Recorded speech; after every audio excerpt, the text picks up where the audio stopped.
네, 5월 대선 이제 36일 앞으로 다가왔습니다. 내일쯤이면 대선 대진표가 거의 확정될 것으로 이렇게 전망이 되는데요. 이상일 YTN 개건 해설위원, 이기정 보도국 선임 기자와 함께 얘기 나눠보도록 하겠습니다. 안녕하십니까? 안녕하세요. 안녕하세요. 자, 먼저 오늘 민주당 수도권 경선이 실시되는데요. 대선 후보가 확정될지 아니면 결선 투표까지 갈지가 오늘 결정된다고 합니다.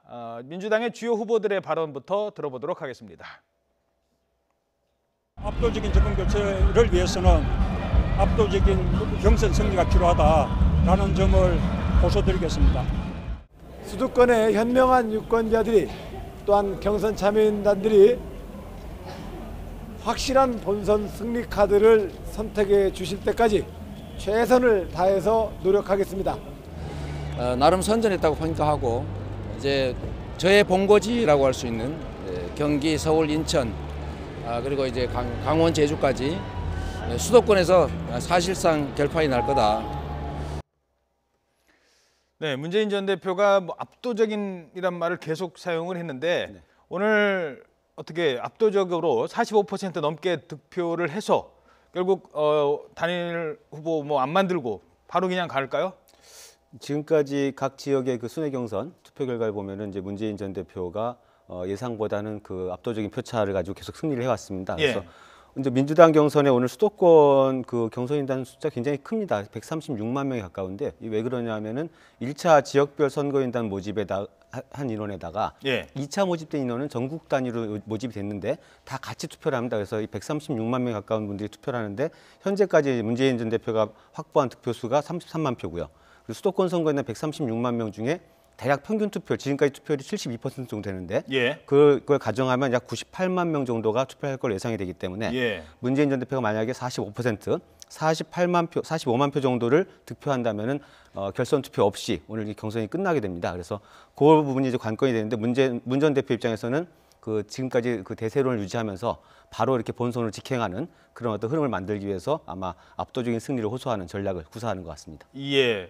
그 결선 투표 가능성도 있어 보입니까? 어떻게 보십니까? 지금까지 흐름으로 봤을 때는 지금까지 후보들의 경선 과정을 보면요, 문재인 후보가 59%라고 이렇게 압도적으로 리딩을 하고 있거든요. 그래서 오늘 사실 수도권이라고 하는데 수도권과 이제 제주와 강원이 포함되는 건데 워낙 수도권이 많으니까 고척동매에서 경선이 열리죠. 현장 경선, 순회 경선이. 그런데 그 현재 추세대로 59%의 지지율, 누적 득표율로 본다면은 아마 오늘 무난히 과반을 넘지 않을까 전망도 되는데 사실 그건 좀 까봐야 됩니다. 또 최근에 여러 가지 변수도 있었고 또 안희정 후보의 막판 추격, 또 이재명 후보 같은 경우는 본인이 경기권에서는 본인이 많은 후보 지지율을 갖고 있다 이렇게 생각하고 있기 때문에 마지막까지 지켜봐야 될 것 같습니다. 두 분 다 아직 확실하게 누가 이길 것이다라고 좀 전망하기보다는 조심스러운 입장인데 어떻게 보세요? 그 2위와 3위의 싸움도 어떤 그 의미가 있기 때문에 지더라도 2위로 지는 것과 3위로 거의 꼴찌로 4등도 있습니다만 그런 경우하고 좀 많이 차이가 있지 않겠습니까? 상당히 큰 차이를 가져오게 됩니다. 어느 당이나 마찬가지겠지만 특히 이 집권 가능성이 높다고 지금 보여지는 민주당 경선에서 2등과 3등의 차이는 굉장히 클 수밖에 없죠. 앞으로 이제 이번 경선이 끝나더라도 일종의 당내 어떤 위상 그리고 내년 지방선거가 있는데 2018년에 거기서 어떤 그 본인의 나름대로 입지를 강화할 수 있는 위치 그리고 또 역시 아주 궁극적으로는 만약에 이번에 민주당이 집권을 한다면 차차기의 지위를 획득하는 데 있어서 이제 이번 경선에서 2등을 누가 하느냐 굉장히 중요하기 때문에 지금까지 흐름으로 봐서는 이제 안희정 지사와 이재명 시장이 각축전을 벌이고 있는데요. 2, 3위가 보통은 이제 합동을 해가지고 1위를 같이 공격하는 경우도 있습니다만 이번 경우에는 2, 3위 자체의 어떤 순위도 굉장히 중요해서 그 부분에 대한 것보다는 본인이 최대한 득표를 끌어올리는 그런 어떤 흐름을 가고 있는 것 같습니다. 지금까지 여론조사로만 봤을 때 문재인 후보 같은 경우 전 대표가 가장 앞서고 있고 후보로 결정이 된다면 이제 안희정, 또 이재명에게 갔던 표를 끌어와야 되는데 자 그러면 그 표가 일로 올 가능성이 있습니까? 아니면 다른 쪽으로 이렇게 분산이 될까요? 어떻게 보십니까? 사실 이게 경선 과정에서 적당하게 시너지가 나면서 축제 분위기로 되는 게 잘 원안일 텐데 이번 민주당 경선을 보면서 좀 1위와 2위 간에 좀 감정의 골이 좀 깊어진 부분이 좀 있습니다. 그 부분이 가장 변수가 될 것 같은데요. 예를 들어 안희정 후보 같은 경우가 1등을 달리고 있는 문재인 후보와 함께 처음에는 한 팀이다 뭐 이런 얘기도 있었는데 나중에 정이 떨어진다 이런 얘기까지 할 정도로 굉장히 감정의 골이 깊어졌지 않습니까? 아하. 그래서 과연 지금 이제 2위, 3위 누가 될지는 아직은 모르지만 혹시 지금의 여론조사 추세라든지 지금 경선 추세를 봤을 때 만약에 2위에 안희정 후보가 2위로 탈락한다고 했을 때 그 표심이 어디로 갈 것인가 이게 궁금하지 않습니까? 예. 이럴 때 여론조사라든지 이런 걸 보면은 안희정 후보 같은 경우 보수 중도에 대한 표를 많이 끌어왔기 때문에 그 표의 3분의 2 정도는 사실은 문재인 후보한테 가지 않고 다른 당 후보인 안철수 후보한테 간다 이런 조사 결과가 나오고 있거든요. 예. 이 부분이 굉장히 주목되고 있고요. 반면에 또 이재명 후보의 어떤 표심은 대부분 문재인 후보에게 갈 것이다 이렇게 전망이 되고 있습니다. 예, 그렇군요. 자, 그런데 이런 가운데 문재인 전 대표에게 막판에 또 문제가 생겼습니다. 이건 뭐 당내에서 제기됐다기보다는 당 바깥에서 제기된 문제인데 아들의 채용 특혜 논란이 또다시 불거졌습니다. 이 아들 논란은요, 지난 대선 때도 이미 제기된 바 있는데 자, 이렇게 얘기가 계속 제기되자 문 전 대표가 한마디 합니다. 사투리 써서 직접 들어보시죠. 부산 사람들은 이런 일을 보면 딱 한마디로 말합니다. 뭐라고 하냐면 마 이렇게. 거기에 한마디 더 보태면 마 고마해 이럽니다. 2007년부터 지금 10년 넘도록 뻔히 밝혀진 사실을 무슨 계기만 되면 또 하고 언제까지 이렇게 되풀이 하겠습니까?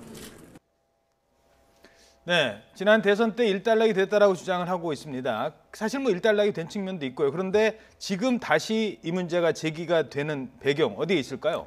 뭐 일단락이 됐다고 하고 그 해당 그 한국고용정보원인가요? 해당 현장과 취업 과정에 대한 감사까지 이루어졌다라고 말하고 있지만 아마 국민들이 보기에는 그 내용을 들여다보면 예. 뭐 채용 공고 기간을 하루만 주고 채용이 된 점, 그리고 서류 사항에 어떤 미비가 있었는데도 채용이 된 점, 또 특혜라고 볼 수밖에 없는 어떤 그 휴직 기간의 연장 이런 것들이 상식적으로 납득이 되지 않기 때문에 뭐 절차상 하자가 없었다라는 해명만으로는 납득되기 좀 어려운 부분이 있는 게 사실이거든요. 거기에 대해서 계속해서 이제 물론 문 전 대표 입장에서는 굉장히 아마 좀 지겨운 어떤 그런 이슈 제기가 될 걸로 보입니다만 아마 야당이나 다른 정당들에서는 특히 대세론으로 이제 1위를 달리고 있는 후보이기 때문에 아마 집요하게 그 문제에 대한 또 공격들이 이루어질 가능성이 있고요. 여기에 대해서 뭐 문 전 대표 입장에서 억울한 부분이 있다 하더라도 결국은 뭐 똑같은 거지 않습니까? 항상 그 1위를 달리는 후보한테 아주 여러 가지 형태의 어떤 검증 공세가 이제 집중될 수밖에 없는데 아마 좀 국민이 납득할 수 있는 어떤 해명, 설명들이 좀 있어야 되지 않겠나 생각이 됩니다. 그러니까 지금 뭐 고마해 이거보다는 실제로 그 뒤에도 어떻게 처리가 됐는지 이걸 좀 명확히 밝힐 필요가 있어 보이는군요. 어떻게 보십니까?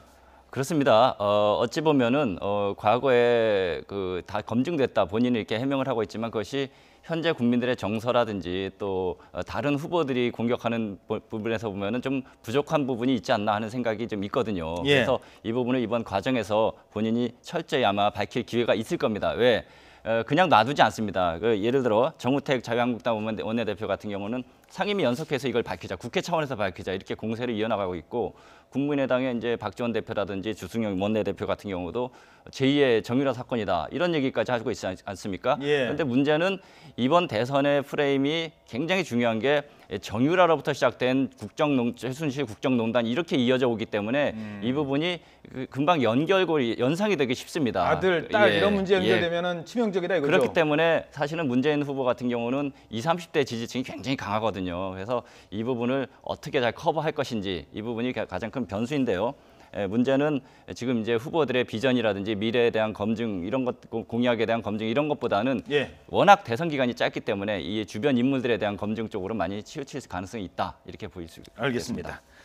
자, 이번에는 국민의당 상황을 짚어보도록 하죠. 어제 서울 인천 지역 경선에서 안철수 전 대표 86%대 지금 추세라면 뭐 다른 두 후보가 계십니다만 안철수가 안철수 대세론이 거의 뭐 확정적이다 이렇게 봐야 되겠죠. 어떻게 그렇죠. 보십니까? 지금 뭐 득표율의 격차로 보나 뭐 전체 흐름을 봤을 때 사실상 이제 경선은 뭐 내용 면에서는 끝났다 이렇게 뭐 보는 것이 맞을 것 같습니다. 그래서 뭐 남은 이제 충청권 경선이 있습니다만 실질 그리고 여론조사가 남아 있는데 실제로 아마 여론조사 반영 비율이 이제 국민의당은 20%밖에 되지 않기 때문에 실제로 그 대선 후보로 거의 확정이 됐다 이렇게 지금 보여지고 있습니다. 예.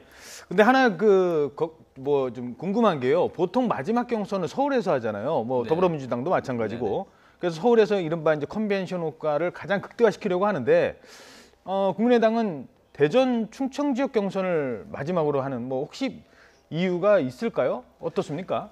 네, 보통 뭐 모든 정보와 뭐 물적, 인적, 뭐 산업, 경제 중심이 서울이기 때문에 수도권에서 마지막 컨벤션 효과를 위해서 최종 후보를 선출하는데 예. 국민의당은 최종 후보 선출을 대전에서 한단 말입니다. 여기에 궁금하신 부분이 많이 있는 것 같습니다. 그런데 거슬러 올라가 보면은 지난 2016년 2월에 창당할 때 예. 국민의당 창당은 바로 대전에서 했습니다. 그래서 이때 안철수, 천정배 공동대표를 선출했거든요.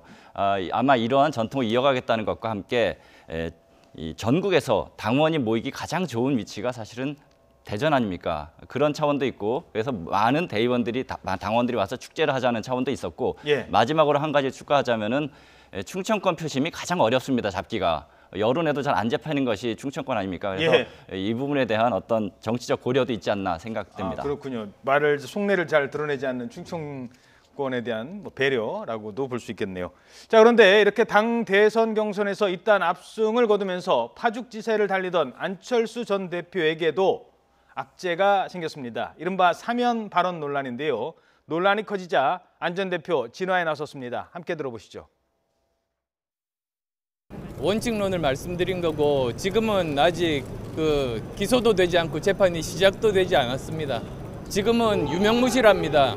그걸 이제 실질적으로 해야 된다. 그런 원론을 말씀드린 겁니다. 자, 그러니까 이 얘기는요. 박근혜 전 대통령에 대해서 뭐 앞으로 사면을 하더라도 위원회에서 해야 된다. 이런 얘기를 안철수 전 대표가 하면서 아니 지금 왜 사면 얘기를 꺼내지? 벌써부터 이제 이런 얘기가 나왔는데 한쪽에서는 안 좋게 보는 쪽에서는 이거 보수층 끌어안기 아니야? 뭐 이런 지금 얘기를 하고 있거든요. 어떻게 보십니까? 조금 어떻게 보면 좀 납득할 수 없는 상황이 지금 벌어지고 있는데요. 사실 이 사면 논란은 안철수 국민의당 전 대표 이전에 민주당 내에서 시작된 부분입니다. 이재명 시장과 문재인 전 대표 사이에 예. 박근혜 전 대통령에 대한 사면 불가 입장을 명확히 해야 되느냐 이런 공방 속에서 한 번 있었고 그것에 대한 이제 관련된 기자들의 질문에 안철수 전 대표가 답을 하면서 사면 논의는 국민이 원한다면 위원회에서 할 수 있는 부분이다. 아마 되게 원칙적인 답변을 했는데 예. 이 부분이 이제 내용상 읽힐 때는 국민이 원한다면 사면할 수 있는 거 아니냐라는 입장 이렇게 표명한 걸로 들리는 거죠. 여기에 대해서 다시 이제 정치권이 공방을 시작하면서 현재 뭐 아직 기소도 되지 않은 박 전 대통령에 대한 사면 문제가 이 대선의 어떤 쟁점으로 떠오르는 상황을 만들어 버렸습니다. 그래서 실제 아마 이 부분에 대한 안철수 전 대표의 입장은 지금 본인이 말한 맥락 자체는 그런 것이 아니다라고 설명하고 있지만 예. 결과적으로 이 문제가 수면 위로 올라온 이상 아마 상당히 대선 과정에서 이 부분에 대한 입장 자체가 굉장히 큰 쟁점 구도를 만들 수 있습니다. 특히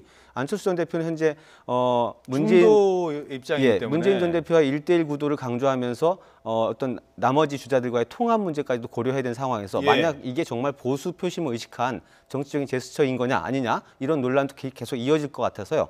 이 부분에 대해서 아마 상당히 명확한 어떤 입장 표명을 요구받는 그런 상황에 좀 처하게 될 것 같습니다. 알겠습니다. 이 문제는 조금 더 지켜봐야 될 것 같습니다. 자, 이런 가운데 구 여권의 대선 후보들 신경전이 계속되고 있습니다. 자유한국당 홍준표 후보, 바른정당 유승민 후보 각각 발언 먼저 들어보도록 하시겠습니다. 어린애도 아니고 응석 뿌리고 그래 하는 것은 옳지 않다.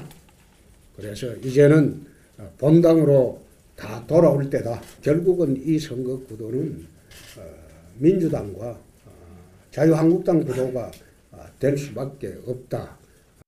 자유한국당은 지금 변한 게 하나도 없고요. 또 후보도 자격이 없는 굉장히 부끄러운 후보를 뽑았습니다. 그래서 저희들 바른정당이 무슨 자유한국당으로 돌아가고 이런 일은 절대 없을 겁니다. 네, 기울어진 운동장이라는 얘기가 있습니다. 이거는 사실 총선 때 이 여권에 기울어져서 야권에서 후보를 단일화시키고 통합해야 된다 이런 얘기가 나올 텐데 대선까지 36일 남았는데 아직까지 후보 단일화라는 경험도 별로 없는 구 여권에서 지금 단일화하려고 했더니 뭐 내 밑으로 와 서로 지금 이러고 있거든요. 네. 뭐 사실 기울어진 운동장로는 과거에 유시민 전 장관이 했던 말이죠. 예. 워낙 지역적인 영남 호남의 인구 편차라든지 이런 것들 때문에 운동장이 기울어졌다 이런 발언이 그때부터 나오기 시작했는데 최근에는 이제 여권에서 쓰고 있습니다. 그런데 이 기울어지게 한 것은 바로 박근혜 전 대통령이었겠죠. 워낙 심하게 기울여놨기 때문에 사실 보수가 힘을 못 쓰고 있는 상황인데 과연 보수 대연합이 가능할까 이런 궁금증이 있긴 한데 제가 이렇게 살펴보니까 홍준표 후보와 유승민 후보와의 갈등의 급이 너무 깊습니다. 과거에 홍준표 대표할 때 새누리당 한나라당 때죠. 한나라당 대표 때 최고위원으로 뽑힌 유승민 최고위원이 사사건건 대립을 했습니다. 둘 다. 그러면서 7개월 만에 홍준표 대표 체제가 와야 되는 그런 상황도 있었거든요. 그래서 아마 이 둘의 관계는 자유한국당과 바른정당과의 관계는 어찌 보면은 더불어민주당과 국민의당 수준의 차이에 그 정도의 간극이 있지 않을까 생각이 들기 때문에 이 보수의 연합 이런 것들이 되게 쉽지 않아 보입니다. 현재로서는. 예, 그렇군요.